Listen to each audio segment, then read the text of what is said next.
खिलौने ले लो खिलौने। आओ आओ मैडम जी, बच्चों के लिए खिलौने ले लो। रहने दो, नहीं चाहिए। मैं अपने बच्चों को दुकान से खिलौने दिलवा दूंगी। तुम फेरी वालों के पास कौन सी अच्छी क्वालिटी होती है। ये कहकर वो औरत वहाँ से चली गई। ये कहानी है गरीब रमेश की। रमेश खिलौने बनाकर बेचता था और अपनी रोजी रोटी चलाता था। ये काम उसकी कई पीढ़ियों से चला आ रहा था। वो तरह तरह के खिलौने बनाकर बेचते थे। रमेश ने बचपन से ही शिक्षा सीखने की जगह खिलौने बनाने का काम ही सीखा। जिस उम्र में बच्चे स्कूल जाते हैं, उस उम्र में रमेश अपने पिता के साथ काम पर जाता था। पहले तो उनका काम अच्छा चलता था, जिससे उन्हें ठीक ठाक कमाई हो जाती थी।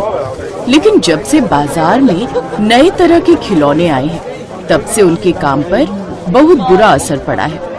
बीतते वक्त के साथ अब इस काम में ज्यादा बरकत नहीं हो पाती थी। बहुत ही कम लोग अब खिलौने खरीदते थे और जो खरीदते थे वो दाम कम देते थे। ऐसे ही एक रोज, माँ मुझे वो वाला खिलौना दिलाओ ना। ये वाला खिलौना कितने का है भैया? सिर्फ 40 रुपए का है मैडम जी। इतना महंगा? सही सही दाम लगाओ भैया, मुझे 30 रुपए में दे दो। बहुत महंगाई है मैडम जी, इतने का तो सामान ही आ जाता है। देना है तो दो, नहीं तो रहने दो। अच्छा अब नहीं नहीं, आप ले जाइए मैडम जी। रमेश को ना चाहकर भी कम दाम में ही खिलौने बेचने पड़े। रमेश गली गली सर पर टोकरी उठाए खिलौने बेचा करता था। वो और उसकी पत्नी रमा श्रीराम के परम भक्त थे। शाम को वो जब घर लौटा, माँ देखो बाबा आ गए। बाबा आप मेरे लिए जलेबी लाए हो ना? जलेबी? वो माफ करना बेटिया, भूल गया। क्या बाबा, पहले तो आप मेरे लिए हर हफ्ते जलेबी लाते थे। बिटिया आज उतनी कमाई नहीं हुई, थोड़े से पैसे मिले थे, उससे आटा ले आया। लेकिन जब ठीक पैसे आएंगे तो तेरे लिए जलेबी ले आऊंगा। अच्छा ठीक है बाबा। रूही चुपचाप वहां से चली गई। ये देख रमेश को बड़ा दुख हुआ। वो घर में रखी राम की मिट्टी की मूर्ति के आगे हाथ जोड़कर कहता है, हे प्रभु, मैं अपनी बच्ची की इतनी सी इच्छा भी पूरी नहीं कर सकता। उदास मत होइए जी, प्रभु राम हमारे सारे दुख दूर करेंगे। मुझे उन पर पूरा विश्वास है। अच्छा, वो कल से अपने गांव में दशहरे का मेला लगने वाला है। हमें आज रात ही सुंदर सुंदर खिलौने बनाकर तैयार करने होंगे, ताकि मेले में उन्हें बेचकर थोड़ा ज्यादा मुनाफा कमा पाए। तुम ठीक कह रही हो उमा। वैसे भी ये नवरात्रि और दशहरे में लगने वाला मेला हमारे लिए किसी अवसर से कम नहीं होता। धौलपुर गांव में प्रभु राम का एक बहुत बड़ा मंदिर था, जिसमें हर साल नवरात्रि और दशहरे पर बड़ा मेला लगता। साल में लगने वाले इस मेले का सभी गांव वालों को बड़ी बेसब्री से इंतजार रहता था। ठीक उसी तरह रमेश और उमा को भी इस मेले का इंतजार रहता था। उस रात भी वो दोनों देर रात तक खिलौने बना रहे थे।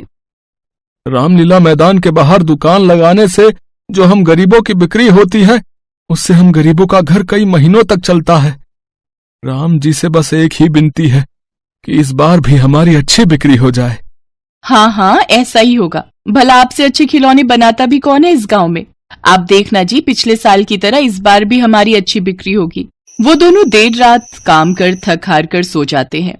अगली सुबह रमेश सर पर टोकरी उठाए गांव में खिलौने बेचने निकल पड़ता है। सारा दिन धूप में भटकने के बाद रमेश शाम को मेले में पहुंचता है। वहां पहुंचकर वो हैरान रह जाता है। राम मंदिर के बाहर खिलौनों की बड़ी बड़ी दुकानें लगी होती हैं। अरे राम मंदिर के बाहर तो खिलौनों की बड़ी दुकानें बन गई हैं। कोने में बैठ जाता हूँ, कोई ना कोई ग्राहक तो खरीद ही लेगा। ओए, यहाँ से अपना टोकरा उठा और कहीं और जाकर बैठ। अब यहाँ पर बड़ी दुकानें लगेंगी, तुम यहाँ मंदिर के बाहर बैठकर नहीं बेच सकते। ये जगह खाली करो, यहाँ कोई भी खिलौने वाला नहीं बैठेगा।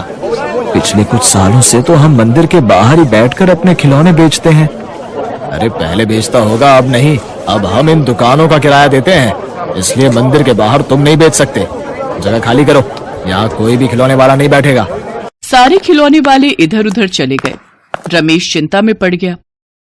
रमेश चिंता में था, इसलिए उसे सड़क पर आती हुई गाड़ी नजर नहीं आई और वो जोर से गाड़ी से टकरा गया। डर के मारे गाड़ी वाला वहां से भाग गया और रमेश के सिर से खून बहने लगा।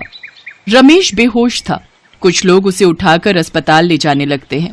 तभी रमेश के साथ रहने वाला मुकेश ये सब देख लेता है और वो दौड़कर उमा को बताता है। ये सब क्या हो गया? हे प्रभु, ऐसा दुख क्यों? पता नहीं उमा, परेशानी में दिमाग था, इसी कारण सामने से आती गाड़ी नजर नहीं आई।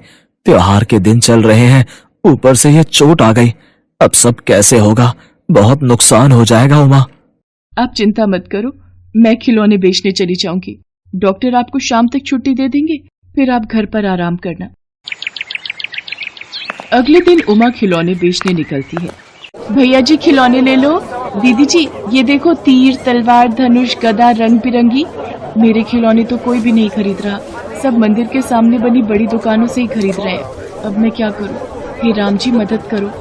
उमा भगवान राम को मन ही मन याद कर रही थी और उसकी प्रार्थना स्वर्ग में राम दरबार में पहुंची। प्रभु, आपकी भक्त की करुण पुकार से मन विचलित हो रहा है, अपने भक्त के दुख को दूर कीजिए। हनुमान, इसी समय पृथ्वी लोक पर जाओ और उमा के दुखों का निवारण करो। जो आज्ञा प्रभु। जय श्री राम। मुझे थोड़ी देर पहले हमने कहा था अपने टोकरे को उठाकर कहीं और बैठ, मंदिर के बाहर बैठने की जरूरत नहीं है, तो फिर यहीं उठकर आ जाती है। भैया जी मुझे थोड़े से खिलौने बेचने दो, मेरे पति की तबीयत ठीक नहीं है, मुझे पैसों की बहुत जरूरत है।